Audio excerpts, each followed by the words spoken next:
here's what's going on at 1 p.m. on a Monday. I went to court for 16 counts of arson. And right next to the courthouse is a movie theater. I was like, damn, I haven't been to the movies in a while. I'm right here. Let's see what's playing. They're playing the new Makoto Shinkai movie. He's like a renowned director for anime movies. He made Your Name, 5 centimeters per second, Weathering with You. And this is a new movie. It's called Suzume. Haven't heard anything. I've kept up with them for a long time. Problem is, it starts at 2:45 and it's like 1 p.m. right now. So the solution is to go and see the Mario movie at a kids-friendly showing by myself, because it starts at 1 and the movie is an hour and a half. So by the time it ends, Suzume will be about to start. I didn't want to drive all the way home and come all the way back, because you get it. Anyways, so I'm gonna go watch those movies.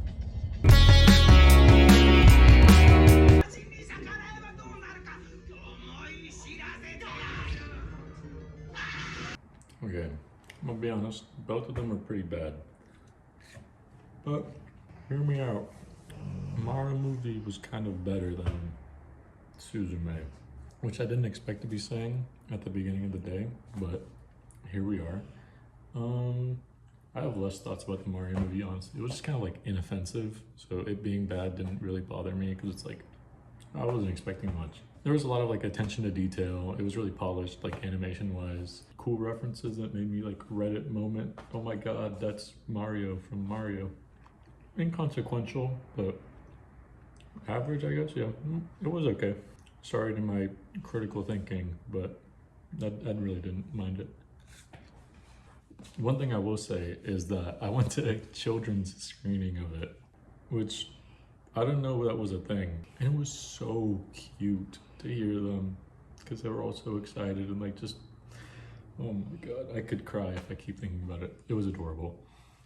Suzume, the Makoto Shinkai movie. It was bad, like bad. For those of you who haven't seen all of his movies, I'll try to explain it in a way where it'll still make sense, but a lot of my gripes are like thoughts I have that apply to other movies that he's made.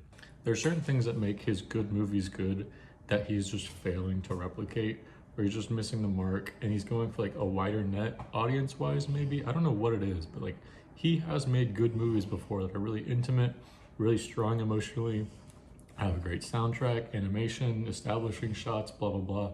And there's glimpses of it still in this movie. I think he has the single best establishing shots, period. Outside of that, he cannot be consistent to save his life. And it's so sad to see, because his highs are so high. I think Your Name is amazing. 5 centimeters per second is also great. Voices of a Distant Star, even, his very first one. However, he has a couple of flops under his belt.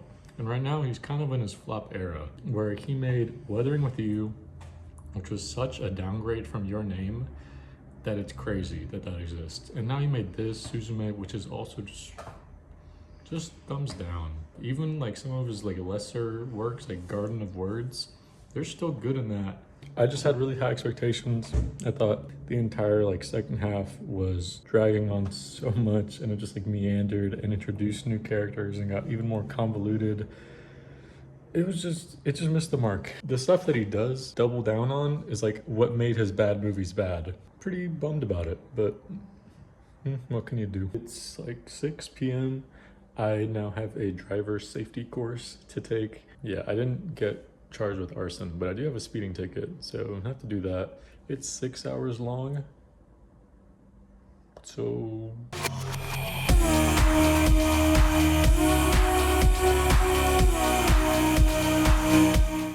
I did it.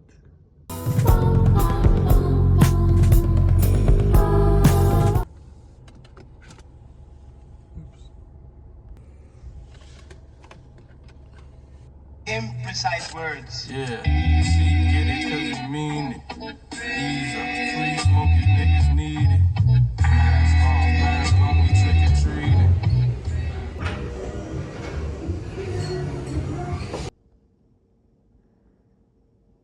What the fuck?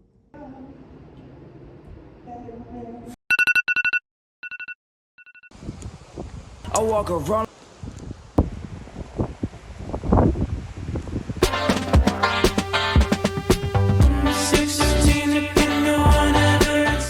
did not like it.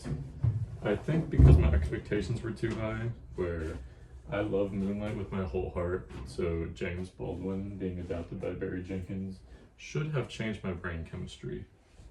It did not. I think the pacing was kind of flawed, where the first third of the book was condensed in the first 5 minutes. And then from there, another glaring issue is that it just tries to be as faithful to the book as possible, and I feel like it just doesn't have enough time to be doing that because it doesn't provide anything on its own. It's just verbatim, every line in the entire movie is from the book, but then there's just like huge gaps left out, a lot less exposition, less narrative tying it in, and like I said, the pacing is really skewed. There's still good moments. I think Barry Jenkins is very talented, so like composition wise and color wise, tonally, it's really pretty, but I just felt like it fell flat in a lot of ways, and then it just invents its own ending that's completely different. I think if I had seen the movie first, I could have enjoyed it more, but the other way around, it just did not work for me, like, at all. Angels wear sunnies, y'all. A lot of y'all have been asking me what my laundry settings are, so here they are. Okay, so my plans for the day are going to the movies to see Videodrome, but that's not until 9 p.m, so I have to fill out a day in between that. And what I'm thinking is I could just spend some time trying to finally finish some books I've been reading for a really long time. The first being My Struggle Book 1 by Karlove Knarsgård. I've been reading it for like a month and I have 100-ish pages left. Could definitely knock this out today. The bigger challenge is gonna be Ducks Newburyport by Lucy Ellman.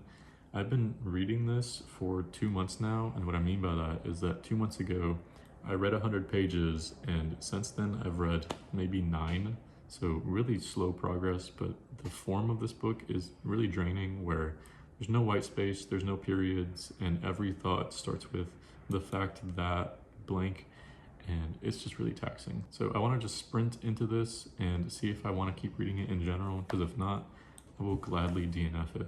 It's 1,000 pages, it's been 2 months, so am I really going to read it? Let's find out. So this is what my day is looking like. Oogie, stepping out now in all black. The thought process behind this is that maybe this will attract some goth-pilled, Lane-enjoying existential doomers when I go to see Videodrome.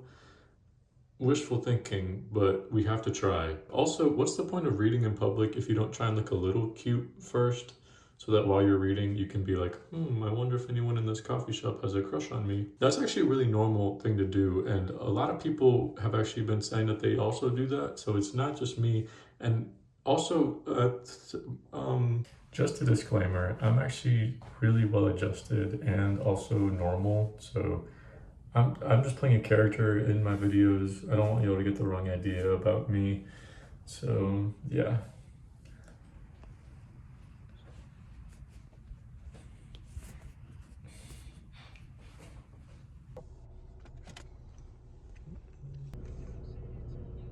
As you listen to the musical selections, note the clarity and excellent stereophonic separation between the left and right channels, even after traversing 12,000 miles through space.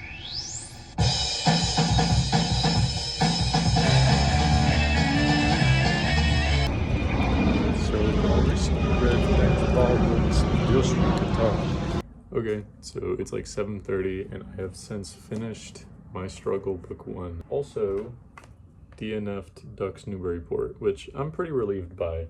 And with this, my currently read kind of section is completely empty. I feel so free.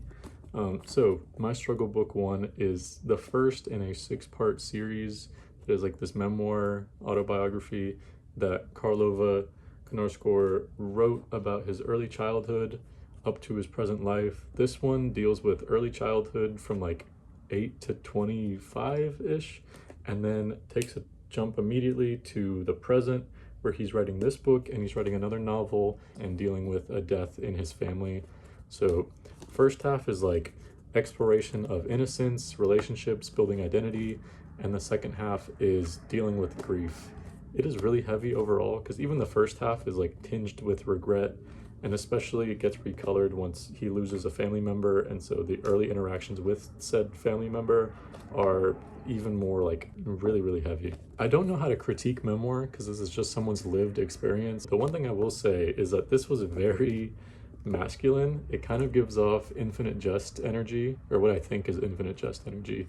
David Foster Wallace adjacent, where it's like he's trying to convey emotion through as much detail as possible by like describing the setting and like the actions he took and like the monotony of like every single thing that he's doing while he's feeling something, instead of describing what it is that he's feeling or why he's feeling it. It takes some getting used to, but I don't think it was bad.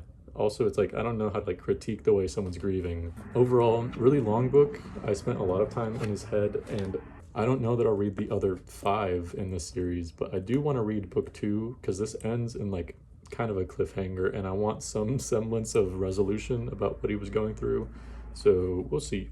Okay, another book that I finished earlier this week was If Beale Street Could Talk by James Baldwin. Oh my god, y'all, this book is so good. It's skinny, but it packs a hell of a punch. It's so dense, so layered, so political, so current. This was written so many years ago, and it's still so relevant that it is frightening. It's also very grounded in the sense that it is fiction, but it does not feel like elevated at all. It feels too real and too applicable to like the current times. The same systems of injustice, of policing, of racism, of incarceration, of fear and hatred, and just these cycles that manifest in really ugly ways that are still very much alive today. Baldwin is so smart. His writing is so incredible, and the way that it's delivered in this is super impressive because it's told so conversationally and all just from the eyes of one character who constantly like interjects themselves and goes off on tangents and non-chronologically just relates it to like distant memories and then builds back up to the present. It's just, it never feels like in your face about it, but upon reflection, like upon finishing it, I'm in awe of this book. It was so good. Baldwin is on another level. Yeah, I don't really know what to say. I feel like I'm doing it an injustice by trying to like convey it in words that aren't his, which is the same problem that the movie had, because how do you improve upon Baldwin's writing? You can't really. Okay, hi. I quite liked the movie. My first Cronenberg, and I went into it blind. Really gory, really esoteric, really erotic, I guess, even though that was maybe like the least strong element of it. But essentially this is a story of a man who finds a snuff film and the unraveling of the world after that, basically. Lots of like political musings about attachment to technology, overstimulation. I don't know, there's a lot going on. I'm still thinking about it. I mean, I just finished it, but initial impressions are really good. Although I'm biased because in like the Venn diagram of things that I like, practical special effects, early 80s horror, and then weird esoteric films, it kind of just hits all 3. And so I really liked it. I have another movie to go see tomorrow, and then I think I have a break for a few days before going back on Sunday.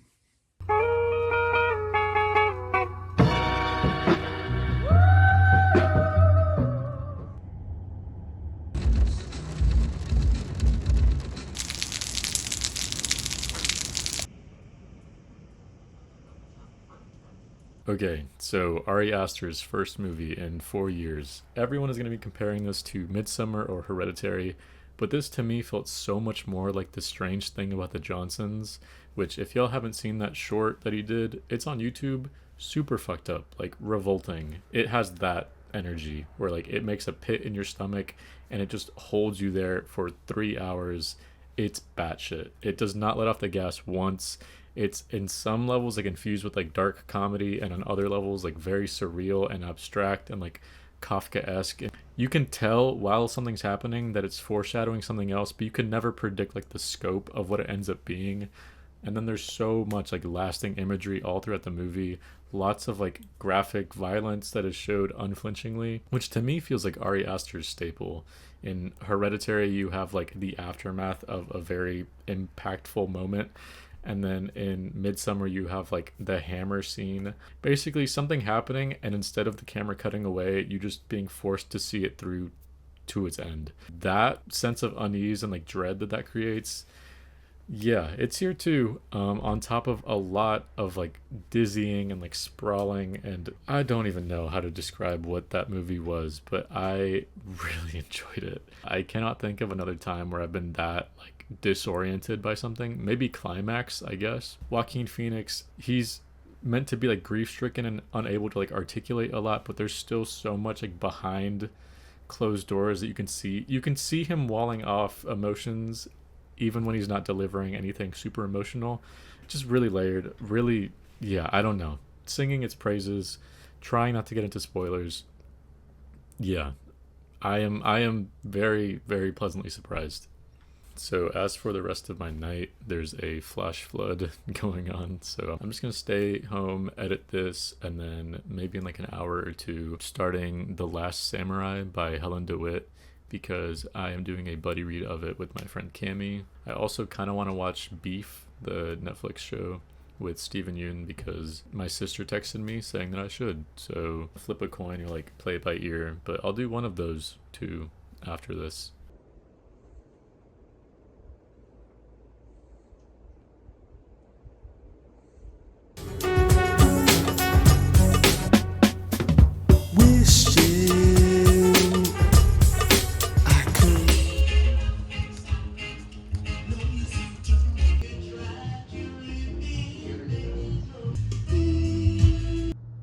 Okay, so here's the haul. We have Another Thought by Arthur Russell, Anika self-titled EP, and then Come to Daddy EP by Aphex Twin. Really stoked on all these. I kind of lucked out because tomorrow is National Record Store Day, and so I came at the tail end of today and got like a sneak peek at what was going up. So yeah, I just got really lucky. Super stoked on all of these, and yeah. Now I know there's a mom. You know this, lens and scope and focus. Back in the day,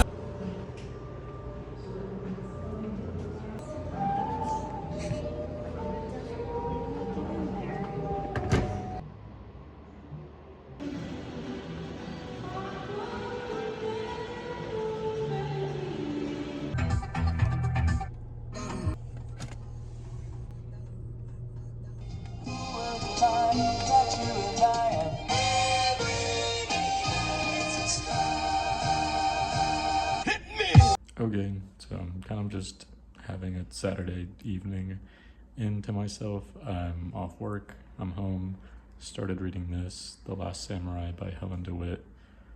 Oh my god. It's like a really special feeling when you start something and immediately know it's going to be one of your favorites. But if this keeps going the way it has been for the last 40 something pages, I am in for such a treat. Happy to be buddy reading this with Cami. Gonna wait for her to start it before I keep reading more so that we can keep up with each other. But yeah, this is so wow. Another book that I just started is Pachinko. I'm like 50 something pages into that. Also good. There's an audiobook. I'm probably gonna divvy it up between those two. But aside from reading, I think I want to watch something. So they've been talking about the movie Seven Samurai by Kurosawa in this, and it makes me want to watch it. So maybe we'll do that if I can find it easily. And I've also been watching Beef. I started it like 2 days ago. I think I'm on episode 6. So yeah, I'll probably just stay in and watch stuff, read a little bit, but nothing that exciting, so I don't think I'll film it. Also, tomato juice is so good. I'm not afraid to say it. Eating some apples with chamoy and tajin. It's a good afternoon.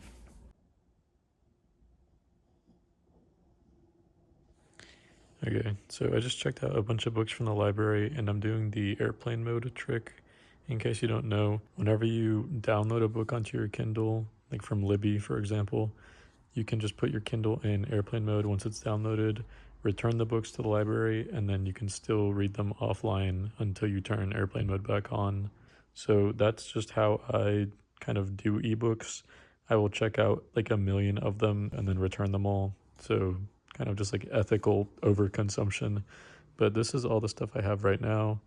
The Last Samurai, The Lose in Defense, Her Body and Other Parties, The Stories of Vladimir Nabokov, Eva Luna, The Lost Daughter, The Sea, Written on the Body, On Earth We're Briefly Gorgeous, Detransition Baby, They, Saving Time, Our Wives Under the Sea, No Exit, Elena Knows, Tides, Before the Coffee Gets Cold, The Ballad of the Sad Cafe, and Optic Nerve. Normally I would read like all of these in a month, but I'm just gonna lock these in airplane mode and take them a lot slower than I normally would.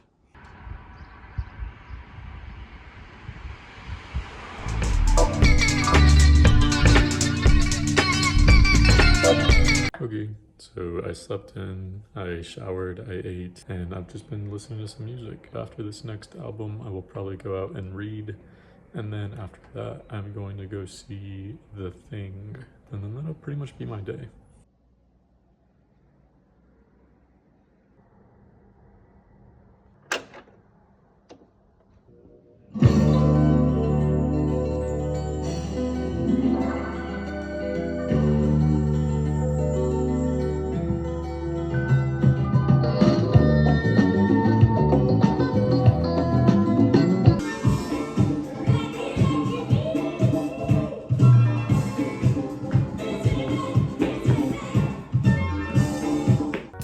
Look into your inner self. Only you know how to be free. If you want to grin, let it smile. Feel a little happy, go on, dance a while. Can't nobody play down God's loving child. Cause when the spirit hits you, you got to move.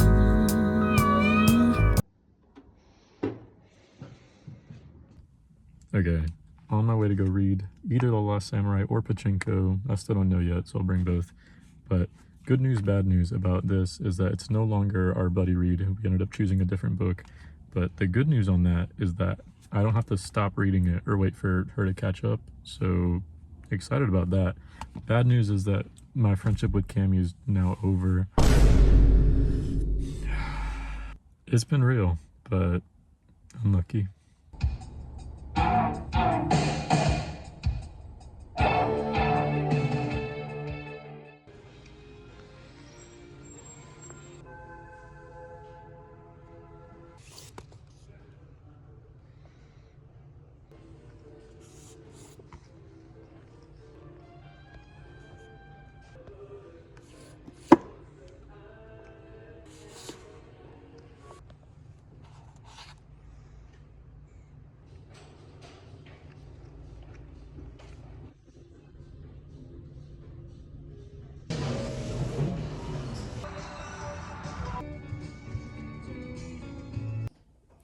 Okay, so The Thing was pretty good. It was atmospheric, really tense. It relied a lot on like a very simple premise that was executed really well. Practical special effects, again, just, yeah, really like thematic horror movie. It reminded me of like if Alien was set in Antarctica. But yeah, it still does a lot of things really well. Enjoyed it. I'm really tired, to be honest, so I'm not super enthused, but I did like the movie. Right now I am just going to eat. I work tomorrow, so I have to be up at 7. And yeah, with that, my week has come to a close. Pretty rainy, but all in all, just average with a lot more free time than normal. I do the same things every day, basically. I have a pretty set routine. Reading, movies, music, that's kind of it. I probably won't do one of these again, to be honest. I did it because it was kind of a special occasion where I had 5 days off in a row. But yeah, thanks for watching. Bye.